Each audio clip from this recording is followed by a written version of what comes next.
Hello people of YouTube. In today's video we are going to cover the case of Alfred Beilhartz, a 4-year-old boy who mysteriously disappeared on a camping trip with his family and family friends of 12 on Independence Day weekend 1938.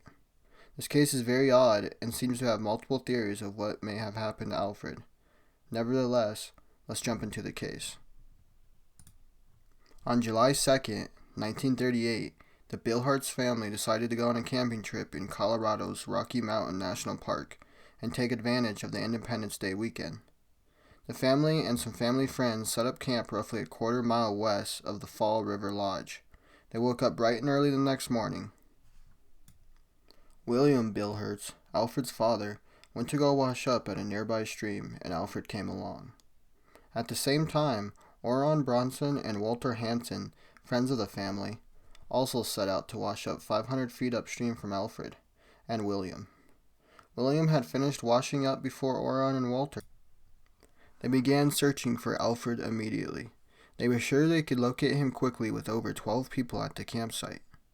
He couldn't have gone far in that short amount of time.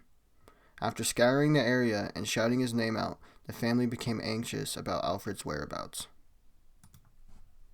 After no luck, they contacted the Park Service, calling Ranger Mua at the Fall River Ranger Station. On Monday, July 4th, Independence Day, bloodhounds were brought in from the Colorado State Prison to help aid in the search. Even with the dogs, the CCC, and other volunteers, they found nothing. The bloodhounds did detect a scent, but the hounds came to a halt near the river. On July 5th, the Rangers assumed that Alfred may have fallen into the nearby roaring river and drowned. They decided to dam and divert the river. They built a dam with sandbags, rocks, and logs, using grappling hooks and pikes to search the riverbed. Unfortunately, they came up with nothing, so they set a wire net near the Fall River in hopes of catching any evidence. Alfred's parents were certain that he must have been abducted. They said they knew their son wouldn't just leave his family and were skeptical that he had just fallen into the river. A day later, on Wednesday, July 6th, the search of the riverbed had ended. Searchers, frustrated and confused, continued to search the land. Thursday, July 7th, 200 searchers told news reporters they were convinced he had never drowned, but either had gotten lost or kidnapped. The searchers had lost interest in the fact that Alfred had fallen into the water and drowned. If he had fallen into the roaring river, they didn't believe his body could have passed all 5 of the beaver dams and the wire net and reached the Fall River. On July 8th, the FBI announced that it was performing forensic tests on a piece of soiled bandage that had been found in an abandoned cabin in the park. The same day, a woman, Miss C.A. Lynch, was driving from Big Spring to Ogallala when she allegedly saw Alfred and a mysterious man walking along a highway together. It wasn't until the next morning that she would understand on how important her sighting would be when she was reading a newspaper and saw a photo of Alfred. She was adamant it was the same boy that she saw on the highway. She told her brother-in-law, W.B. Lynch, about her sighting. He then went and talked to Fred Renuvati, a Sergeant Denver detective. It seems like nothing came from this or any other lead because they didn't find Alfred, and no new strong evidence has come up since. Now there was a married couple who were hiking and apparently saw Alfred on July 3rd, the day he went missing. William J. Ellis, a radio appliance employee from Denver, and his wife were hiking in the Rocky Mountain National Park. They took a rest when they had made it quite far up the Old Fall River Road. At 1 p.m., they decided to look up to Mount Chapin and were shocked to see a young boy sitting on a rock in a section of the mountainside known as Devil's Nest.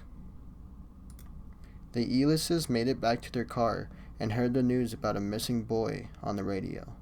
When returning home, they checked a newspaper and confirmed it was the same boy they saw at Devil's Nest. They drove back to the park and notified rangers. The rangers were skeptical, believing it would be impossible for Alfred to make it up that slope to Devil's Nest. They did send a group of 150 men to search the area and found nothing. So what had happened to Alfred? Theory 1. Alfred had fallen and drowned in the roaring or fall rivers. Maybe he had fallen in within the time of leaving his father and walking towards the family friends. It was 500 feet, and he was only 4 years old and could have easily fallen in by tripping and not had the strength to climb back out. The rivers were searched thoroughly and had a wire net made of barbed wire to catch anything else later on. They could have maybe missed Alfred, but seems somewhat unlikely. Theory 2. That Alfred was abducted and the family always believed that he was taken.